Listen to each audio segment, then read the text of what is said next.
झांसी नमस्ते। नमस्कार सर। आप तो झांसी की हैं, इसलिए आपको तो बाहर पढ़ने के लिए जाना, बाहर के विद्यार्थियों से, तो ये जो बाहर के लोग रहते हैं उनका तो कोशिश रहती होगी कि स्वाति उनको सबको अपने घर ले जाए, अपने घर का खाना खिलाए। ऐसा होता है क्या? जी सर, होता है, कई बार होता है ऐसा तो। अच्छा, आप कहीं हो आई क्या? अपनी इन सहेलियां जो यहाँ पढ़ने में साथ मिली हैं, जो दोस्त मिले हैं, तो उनके गांव कभी हो आई क्या? सर उनके गांव तो नहीं, बट हाँ कई जगह हम घूमे हैं। अपने ऑल इंडिया एग्रीकल्चर टूर पे। अच्छा स्वाति, बुंदेलखंड तो सचमुच में, क्योंकि मैं उस इलाके में मेरा आना जाना रहा है, पानी के अभाव में बड़ी कठिनाइयों वाला क्षेत्र है। फिर भी आपने एक कृषि क्षेत्र में जाने के लिए क्यों क्यों पढ़ाई करने का सोचा? सर मेरे पिता अपर नगर आयुक्त हैं और उन्होंने अपनी पढ़ाई, अपनी शिक्षा कृषि के क्षेत्र से ही ली है। तो अच्छा उन्हीं अच्छा। से मुझे प्रेरणा मिली, कि मैं कृषि प्रेरणा को मिली? ही और जानूं। प्रेरणा मिली कि पिताजी का दबाव था? नहीं नहीं, प्रेरणा मिली। अच्छा। जी सर। और मैं आगे चलकर प्रशासनिक सेवा में जाना चाहती हूँ, ताकि मैं कृषि एवं किसान कल्याण के लिए कार्य कर सकूं। चलिए, तो आप भी अपने पिताजी की तरह सरकार में जाकर के एग्रीकल्चर में ही काम करना चाहती हैं। देखिए, जहाँ पानी कम होता है वहाँ micro irrigation, drip irrigation, sprinkler, क्या हम किसानों को इस विषय में जागरूक कर सकते हैं क्या? किसान इन चीज़ों को स्वीकार कर सकते हैं क्या? आप तो खुद किसान परिवार से हैं, पिताजी किसानी में पढ़े हुए हैं, बुंदेलखंड में पानी की चिंता को आप वाकिफ हैं। क्या लगता है, लोगों का मन बन रहा है? है यहाँ पर माइक्रो इरिगेशन जैसे ड्रिप इरिगेशन एवं स्प्रिंकलर इरिगेशन के मॉडल तैयार करे गए हैं। हमें इसके बारे में भी पढ़ाया गया है, इसके महत्वता के बारे में भी बताया गया है। और इस वर्ष मैं रावे के अंतर्गत सभी किसानों को जागरूक करने की कोशिश जरूर करूंगी।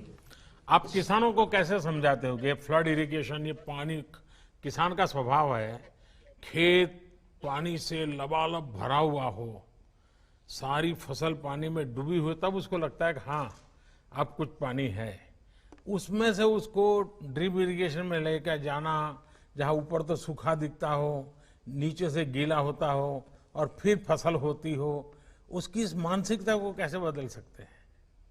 सर जब वो खुद हमारी यूनिवर्सिटी में ट्रेनिंग अटेंड करते हैं और जब वो खुद डेमोन्स्ट्रेशन प्लॉट्स में देखते हैं कि किस तरह से इतने कम पानी में भी कितनी अच्छी लागत मिल रही है, तो तब वो ये बात को समझ पाते हैं अच्छे से। देखिए, आज इस कार्यक्रम में मुझे बताया गया कि करीब 50-55 हजार लोग रजिस्ट्री करा करके ऑनलाइन है। इतनी सारे लोग हैं, तो मैं अपनी बात करने का तरीका बताता हूँ। मैं जब गुजरात में था, वहाँ भी पानी का बहुत कष्ट रहता है, तो मैं लोगों को समझाता था कि ड्रिप इरिगेशन कैसे। तो मैं कहता कि मान लीजिए घर में छोटा बालक है और न वेट बढ़ रहा है, न वो खिल उठता है, बड़ा मुरझाया हुआ दुबला पतला है, और हर माँ बाप चाहता है कि बेटा स्वस्थ हो, दौड़ता हो, हंसता खेलता हो, ऐसा बच्चा हो, और माँ बाप चाहेंगे। लेकिन अगर कोई माँ बाप डेली बाल्टी भर दूध ला करके उसमें बादाम, पिस्ता, केसर सब चीजें डाल करके उस दूध से उसको नहला दे, तो उसका स्वास्थ्य ठीक होगा क्या? वो तंदुरुस्त होगा क्या? होगा क्या स्वाति? नो सर, नहीं होगा। लेकिन अगर समझदारी से एक एक चम्मच थोड़ा थोड़ा दूध पिला दे, तो कुछ महीनों के बाद बदलाव आएगा कि नहीं आएगा? तो जैसे बालक को दूध से नहलाने से स्वस्थ नहीं होता है, एक एक चम्मच दूध पिलाने से बदलाव की संभावना बनती है, ये फसल का भी ऐसा ही है। पानी से पूरा भर देने से जितना फायदा होता है, उससे ज्यादा बूंद बूंद पानी अगर उसके मिलती हैं तो फसल बहुत बढ़िया बनती है।